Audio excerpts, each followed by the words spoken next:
Yang lebih muda itu lahir baru itu. Roh yang lahir baru itu umurnya lebih muda daripada jiwa ini. Jiwa ini yang sudah bertahun-tahun, sudah dimasuki dengan semua nilai-nilai dunia. Dan sekarang saatnya bagaimana saya bisa hidup dipimpin sama roh. Saya harus kasih makan roh saya yang masih muda itu.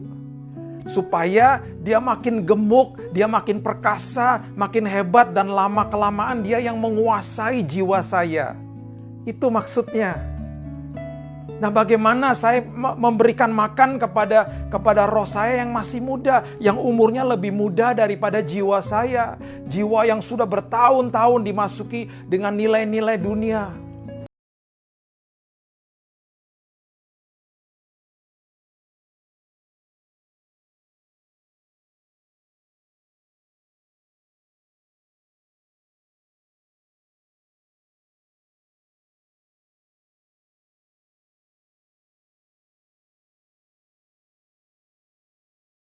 Shalom Jemaat GBI Asia Afrika.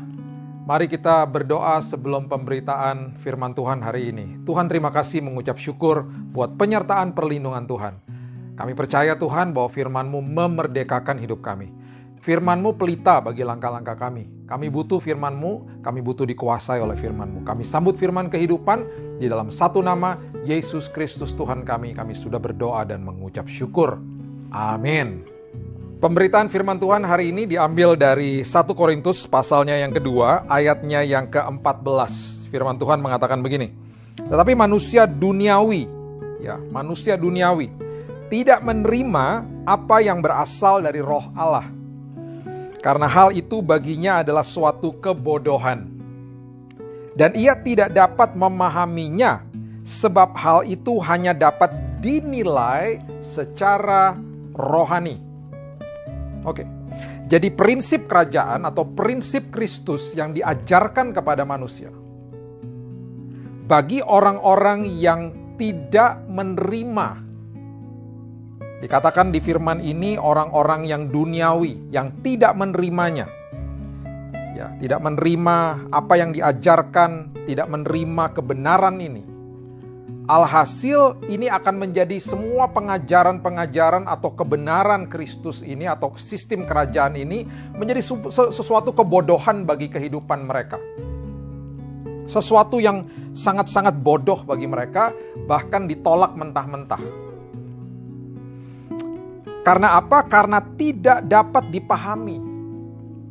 Tidak dapat dipahami. Dan akhirnya karena tidak dapat dipahami, hal-hal yang sebenarnya berharga, dikatakan hal-hal yang hanya bisa dinilai dari roh yang Tuhan tempatkan dalam kehidupan ini. Akhirnya bagi manusia seperti itu tidak berharga, tidak ada harganya. Kebenaran itu tidak ada harganya. Dan ironisnya, ayat ini bukan sekedar bicara kepada orang-orang duniawi saja, tetapi khususnya juga kepada orang-orang yang sudah menerima Kristus sebagai juru selamat. Yang dikatakan orang Kristen. Nah, ini bahaya dan sangat-sangat menyedihkan akhirnya. Nah, ini saya mau bagikan pada kesempatan kali ini supaya kita mengerti kehidupan integritas, kehidupan yang utuh di dalam Tuhan. Karena kita harus pahami dan kita harus mengerti bahwa kita ini memiliki 3 elemen dalam hidup ini. Tubuh, jiwa, dan roh. Ya, roh adalah elemen yang terdalam, yang selalu dan sudah diisi oleh kebenaran firman ketika manusia menerima Yesus sebagai juru selamat. Ya, 2 Korintus 3 ayat yang ketiga mengatakan semuanya sudah ditulis di dalam hati manusia, rohnya manusia, bukan di atas loh batu lagi. Ya, kita sudah pernah membahas firman itu bahwa kasih, ya, bahwa iman, damai sejahtera, sukacita sudah diberikan, diletakkan di dalam rohnya manusia. Kemudian kita memiliki jiwa yang ada di tengah-tengah. Ya, jiwa ini dihimpit dari antara roh dan tubuh. Ya. Jadi roh ini layer yang paling dalam, tubuh ini layer yang paling luar, yang terlihat oleh orang luar. Di tengah-tengah ini ada jiwa. Nah, jiwa ini di dalamnya terletak kehendak. terletak keputusan, terletak emosi, terletak perasaan manusia di situ. Nah, pabrik daripada keputusan manusia, the factory of decision, ya, keputusan manusia itu diambil dan kemudian keputusan itu ditentukan semuanya di dalam jiwa ini. Di dalam jiwa ini. Karena ada perasaan, ada emosi di dalam situ. Dan kalau mau dihitung-hitung, umur antara jiwa dan roh yang sudah lahir baru, ya. Jadi ketika kita lahir baru, kita mendapatkan semua atribut nilai sorgawi, ya. Dan ketika kita lahir baru itu, umur kita lahir baru, rohnya ini lebih muda umurnya daripada jiwa yang kita sudah bawa bertahun-tahun sejak kita lahir. Pastinya waktu kita lahir sudah ada roh, tapi waktu kita lahir baru yang diperbaharui, yang dibuat lahir baru atau born again itu adalah rohnya. Jadi umur roh yang lahir baru ini sangat muda dan lebih muda pastinya daripada jiwa ini yang sudah bertahun-tahun diisi oleh banyak hal. Diisi dari panca indera yang ada di tubuh manusia. Ya, kita sudah pernah belajar panca indera itu ada 5, ya, pendengaran, penglihatan, penciuman, dan 2 rasa di kulit dan di lidah. Tapi pintu gerbang hati adalah mata dan telinga, pendengaran dan penglihatan. Ya, oleh sebab itu dikatakan Lot orang yang benar di 2 Petrus 2 ayat 7-8. Lot orang yang benar karena tidak menjaga penglihatan dan pendengaran, akhirnya jiwanya yang benar itu tersiksa.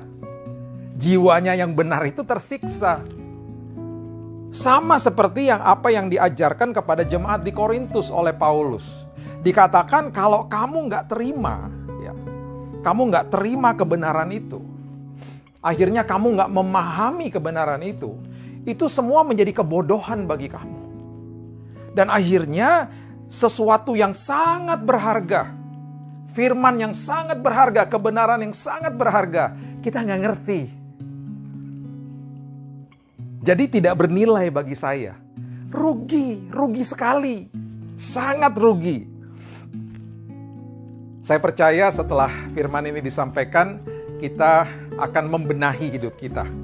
Kita akan mengerti bahwa sebenarnya Tuhan sudah memberikan sesuatu yang sangat berharga bagi hidup ini.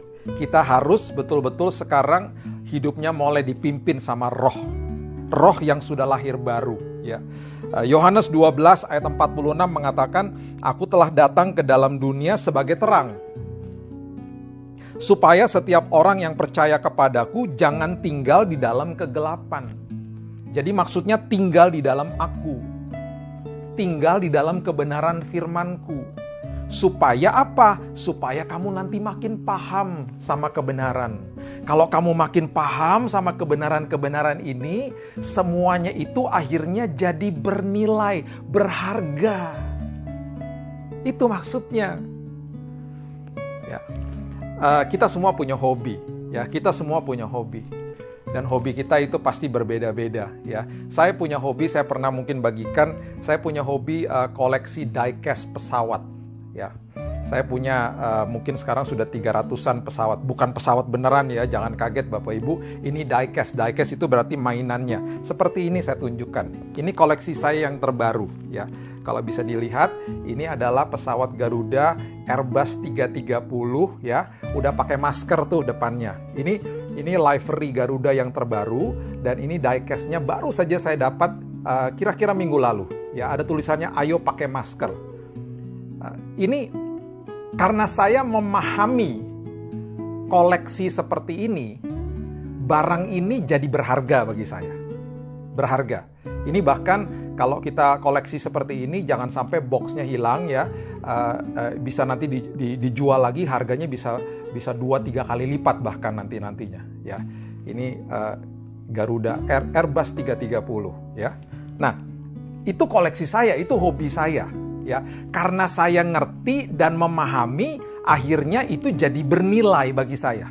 Nah, bagi Bapak Ibu yang menonton ini, mungkin hal seperti ini tidak ada nilainya. Tidak berharga. Kenapa? Karena tidak memahami.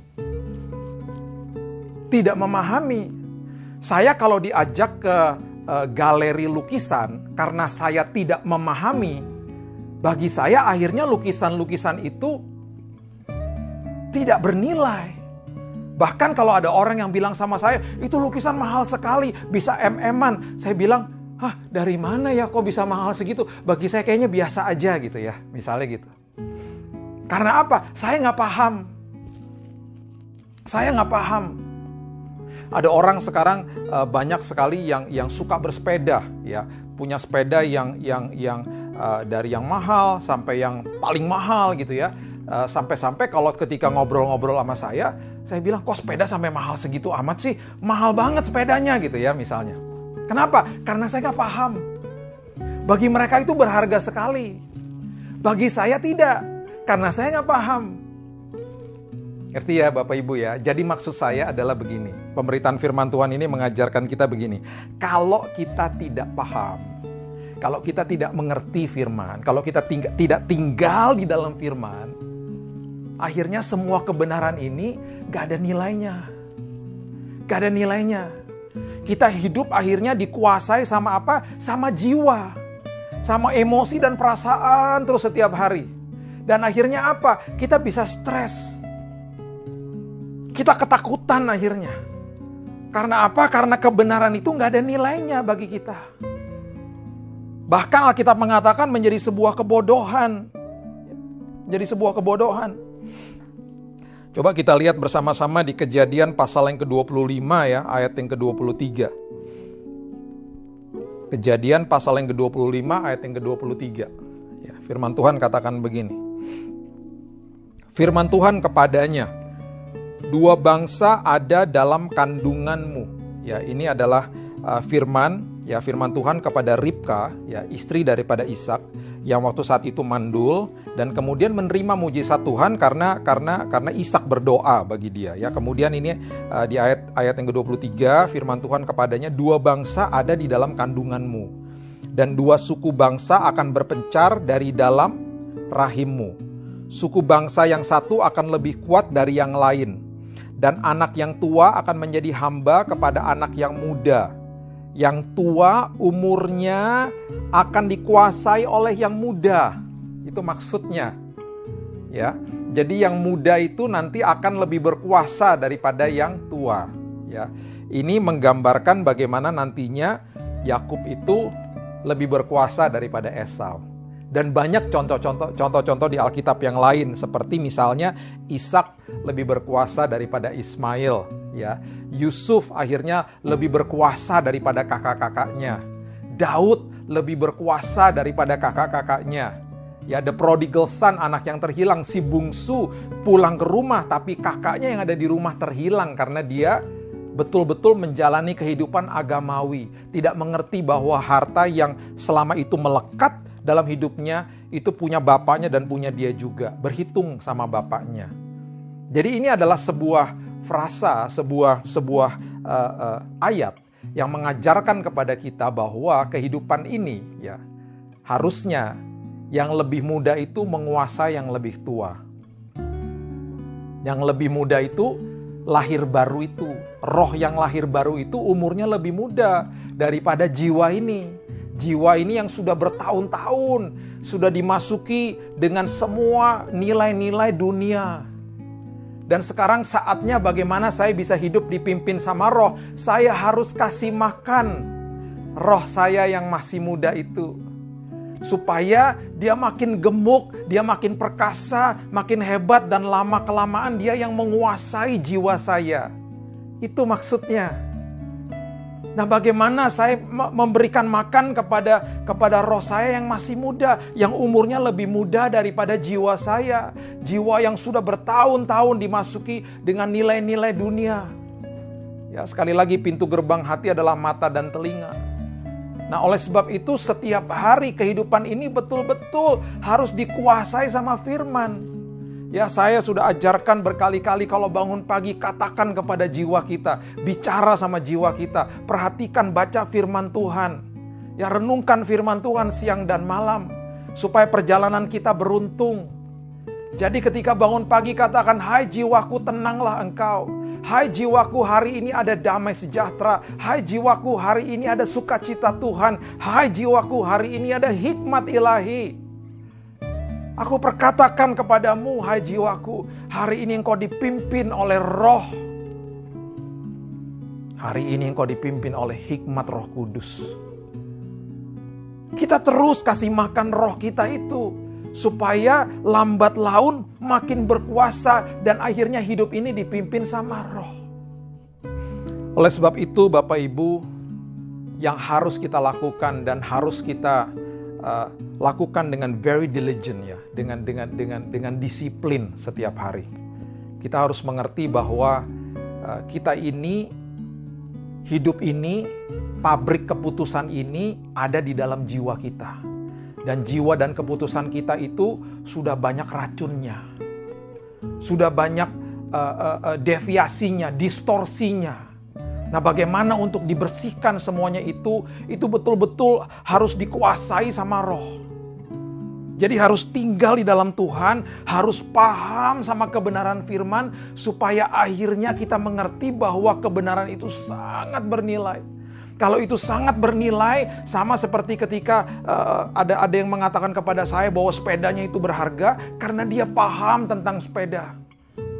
Sama dengan orang yang betul-betul paham tentang lukisan, dia akan menjaga lukisannya. Dia akan taruh di tempat yang sangat spesial karena berharga bagi dia.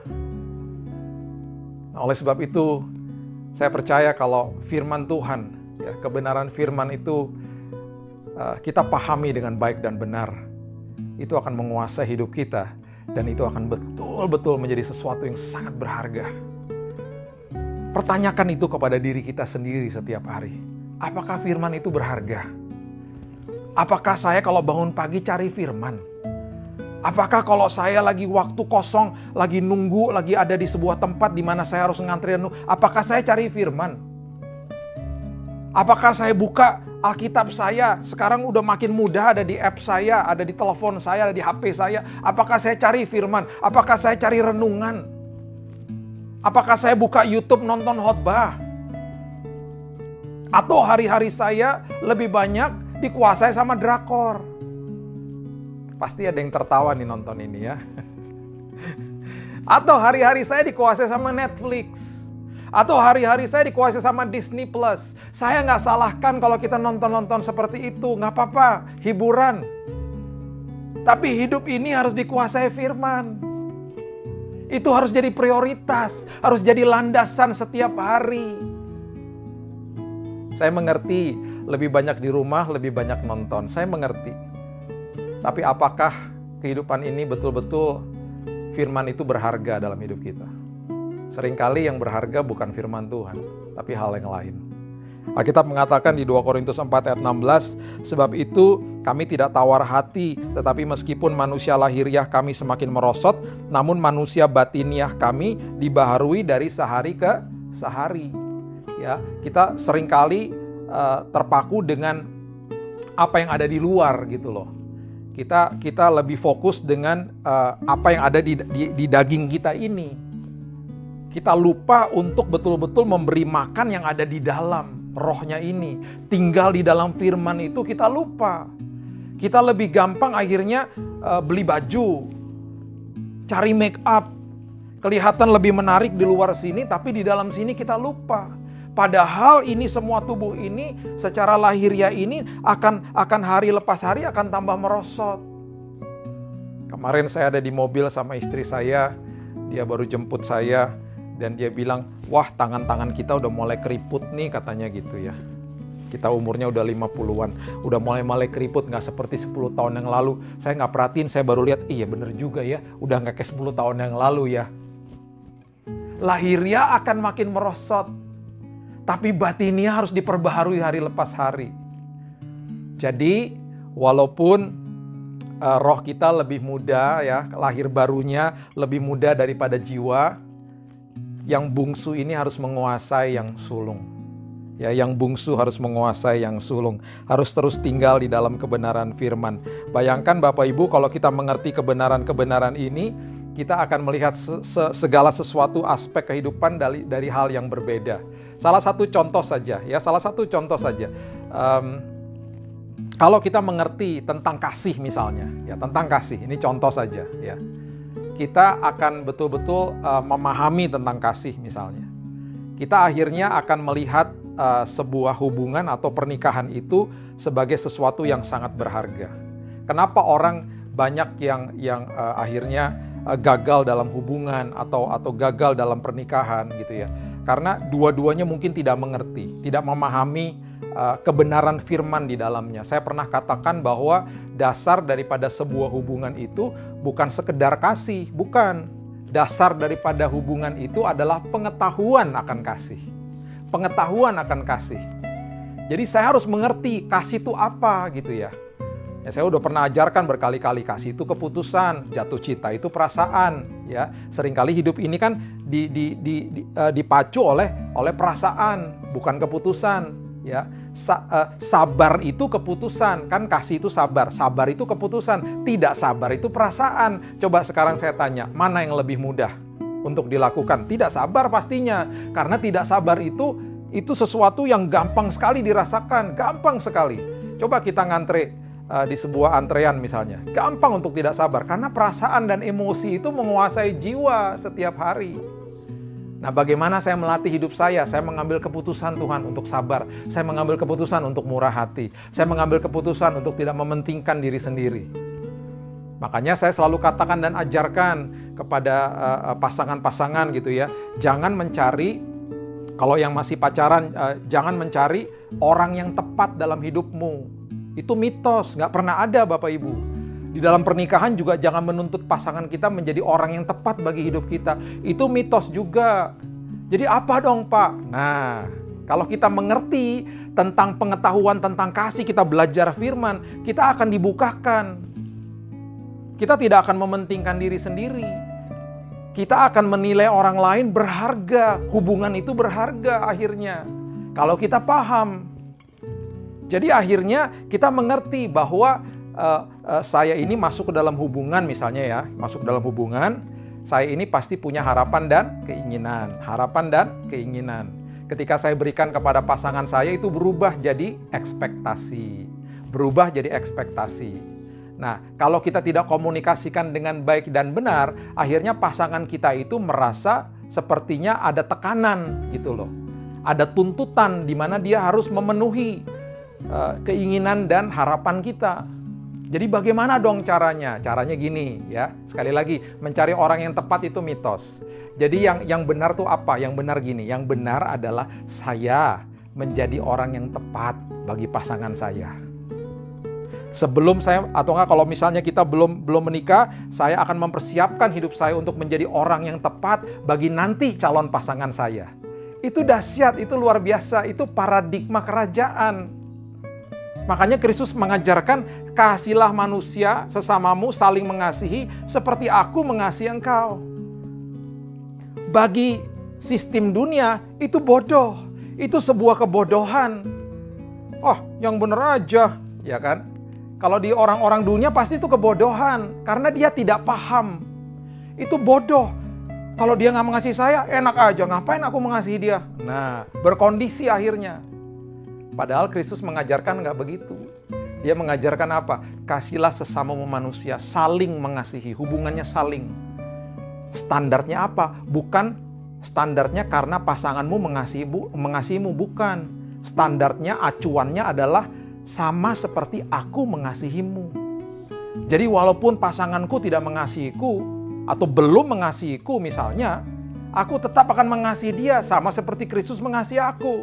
Sekali lagi, di mata dunia bodoh, di mata orang Kristen pun kalau nggak mengerti dan tidak paham akan kebenaran firman, akan bilang juga, bodoh itu Pak.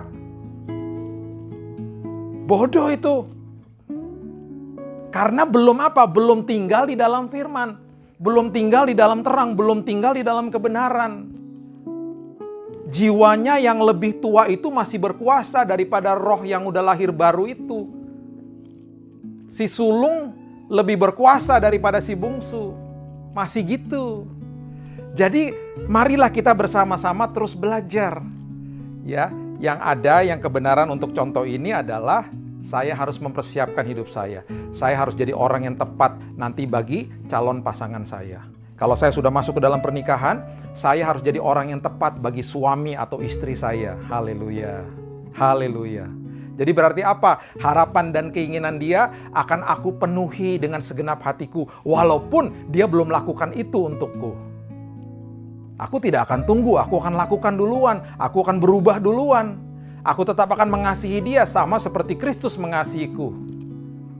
Itu berarti rohnya itu menguasai jiwa. Kebenaran itu menguasai jiwa. Berarti orang itu paham. Dan karena dia paham, akhirnya pernikahan, hubungannya, dan pasangannya itu sangat berharga bagi dia. Dia mendahulukan pasangannya, dia mendahulukan pernikahannya, dia mendahulukan keluarganya, dia mendahulukan kebenaran firman daripada dirinya sendiri. Jadi jangan pernah lupa ya, sekali lagi saya katakan ya, lahir baru itu roh kita yang lahir baru itu umurnya lebih muda daripada jiwa kita ini yang sudah tua, yang sudah banyak sampahnya, yang sudah banyak kotorannya. Dan ini kan harus dibersihkan ya. Jadi terus tinggal di dalam firman Tuhan, terus tinggal di dalam firman-Nya.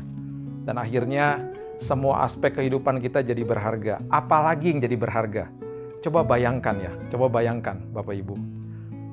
Sebuah tekanan dalam hidup ini, sebuah rasa sakit dalam hidup ini yang sudah pasti kita lewati. Bayangkan kalau kita mengerti firman, itu pun jadi sesuatu yang berharga. Itu jadi sesuatu kesempatan bagi saya, di mana saya bisa diubahkan menjadi seperti Kristus. Bayangkan coba. Banyak orang yang tidak mengerti, memahami tentang firman seperti ini ketika mereka ada sebuah tekanan atau mereka rasakan sakit dalam hidupnya ketika menghadapi sebuah kesulitan hidup. Mereka mencerca Tuhan, mereka akhirnya menghujat Tuhan, mereka komplain sama Tuhan. Mereka menyalahkan Tuhan. Tapi ketika mereka mengerti pemahaman firman dengan baik dan benar, akhirnya mereka mengerti walaupun ada tekanan, walaupun ada rasa sakit, ini justru karunia bagi saya. Karunia bagi saya. Justru kalau bisa saya rasakan sakit, itu karunia karena saya masih bisa rasa. Supaya saya bisa bertindak, supaya saya bisa bertumbuh di dalam Tuhan. Itu maksudnya. Kalau saya ada tekanan, kalau stres itu kan artinya tekanan dari luar lebih kuat daripada kekuatan yang ada di dalam. Itu kan arti stres. Berarti kalau saya mengerti tentang kebenaran firman, berarti internal saya, di dalam saya harus saya perkuat supaya ketika ada stres dari luar, ada tekanan dari luar, saya kuat. Dan ketika ada saya rasa sakit, saya tahu bahwa firman Tuhan itu mengajarkan kepada saya untuk sama seperti Kristus. Roma 8 ayat 17 mengatakan hal seperti ini ya. Dan jika kita adalah anak, ya, kita ini anak, maka kita juga adalah ahli waris. Maksudnya orang-orang yang berhak menerima janji-janji Allah. Kita ini semuanya akan menerima janji-janji Allah. Tapi apa? Yang akan menerimanya bersama-sama dengan Kristus, yaitu jika kita apa? Menderita bersama-sama dengan Dia. Supaya kita juga dipermuliakan bersama-sama dengan Dia. Jadi sebuah penderitaan di dalam Kristus itu luar biasa sebenarnya. Penderitaan di sini arti katanya adalah simpateko. Simpateko itu berarti taat, hidupnya taat. Walaupun ada tekanan, walaupun ada rasa sakit, kesengsaraan hidup, aku tetap taat, aku tetap bertahan di dalam Tuhan. Itu arti kata simpateko. Supaya aku bisa apa? Dan pada akhirnya aku menikmati janji-janji Tuhan. Aku menikmati perkara besar yang sudah disiapkan di tahun ini bagiku. Jadi sampai hal-hal seperti itu kita akhirnya menghargai. Bayangkan kalau kita mengerti firman, tekanan dan rasa sakit itu sesuatu yang berharga akhirnya. Karena apa? Itu adalah kesempatan bagi saya untuk saya akhirnya menjadi manusia yang tahan uji. Menjadi manusia yang punya pengharapan. Itu yang Paulus ajarkan. Itu yang Paulus ajarkan. Setiap kali ada kesengsaraan atau stres itu kan faktor eksternal Bapak Ibu. Itu faktor eksternal, kita nggak pernah tahu kapan itu terjadinya. Dan menekan hidup kita. Selama kita hidup di dalam dunia yang penuh dengan kegelapan ini, ada hal-hal sulit selalu. Tapi justru itu adalah kesempatan Paulus katakan. supaya aku bisa belajar menjadi orang yang tekun, tahan uji, dan punya pengharapan di dalam Kristus. Dan pengharapan di dalam Tuhan itu tidak pernah mengecewakan. Dahsyat. Sebuah mutiara tidak serta-merta jadi mutiara. Itu karena ada pasir yang masuk, ada kotoran yang masuk, dan ada sebuah lapisan yang namanya nakre ini yang akhirnya meliputi pasir itu. Menjaga si mutiara itu. Dan lama-kelamaan dengan berjalannya waktu, bahkan bertahun-tahun, itu membentuk sebuah mutiara. Itulah Tuhan kita. Dia biarkan ada ujian terjadi. Dia biarkan kita diuji, supaya kita dibentuk makin serupa seperti Tuhan. Tapi seringkali kalau kita tidak paham, kita tidak tinggal di dalam kebenaran ketika sedang diuji, kita akhirnya betul-betul kecewa sama Tuhan. Kita tidak melihat the big picture, kita tidak melihat hasil atau ujung daripada itu semuanya. Jadi saya percaya firman Tuhan hari ini akan memerdekakan kehidupan Bapak Ibu sekalian. Dan saya percaya kalau kita melakukan ini dengan baik dan benar, kehidupan kita ini akan terus masuk dari satu kemenangan kepada kemenangan yang berikutnya. Dan akhirnya kehidupan ini, jiwa yang sudah kotor ini akan dikuasai oleh roh kita. Akan dikuasai oleh roh kita. Matius 16 ayat 21 sampai 23, firman Tuhan mengatakan sejak waktu itu Yesus mulai menyatakan kepada murid-muridnya bahwa ia harus pergi ke Yerusalem dan menanggung banyak penderitaan dari pihak tua-tua, imam-imam kepala dan ahli-ahli Taurat, lalu dibunuh dan dibangkitkan pada hari ketiga. Tetapi Petrus menarik Yesus ke samping dan menegur dia, katanya, "Tuhan, kiranya Allah menjauhkan hal itu sekali-kali takkan menimpa engkau." Maka Yesus berpaling dan berkata kepada Petrus, "Enyahlah iblis, engkau suatu batu sandungan bagiku, sebab engkau bukan memikirkan apa yang dipikirkan Allah, melainkan apa yang dipikirkan manusia." Jadi Yesus katakan, "Gak apa-apa, memang saya harus melewati itu kok. It's okay, gak apa-apa. Kamu harus paham. Kalau kamu paham, kamu mengerti. Ini adalah sesuatu perjalanan yang akhirnya menjadi sesuatu yang sangat berharga bagi kerajaan surga dan manusia." Makanya Yesus katakan, "Enyahlah iblis." Tekanan dan kemudian rasa sakit yang kita rasakan kalau kita melewati hari-hari sulit kita, itu sebenarnya karunia. Karunia. Bahwa ketika saat itu saya masih bisa merasakan sakit, berarti saya adalah orang yang masih diberitahu sama Tuhan untuk duduk dan berdoa. Saya berarti adalah orang yang diminta pada saat itu untuk datang kepada Tuhan. Karena udah ada warningnya. Bayangkan kalau ada orang yang memegang tekok panas dan dia nggak bisa rasa sakitnya. Bisa luka tangannya, bisa terbakar tangannya. Jadi ketika ada rasa sakit itu sebenarnya karunia. Kita diberitahu bahwa kita harus berpaling kepada Tuhan.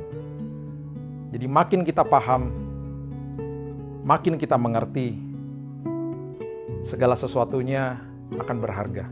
Bahkan musim yang sulit ini, sangat berharga. Ini adalah kesempatan bagi kita untuk makin dekat dengan Tuhan. Sekali lagi, jiwa ini kotor, pastikan bahwa hidup kita dipimpin oleh Roh. Mari kita berdoa. Tuhan, terima kasih, mengucap syukur buat hari yang indah ini. Kami percaya Tuhan, bahwa kehidupan kami, hari-hari yang akan kami lewati, banyak hari-hari yang akan makin sulit bagi kami.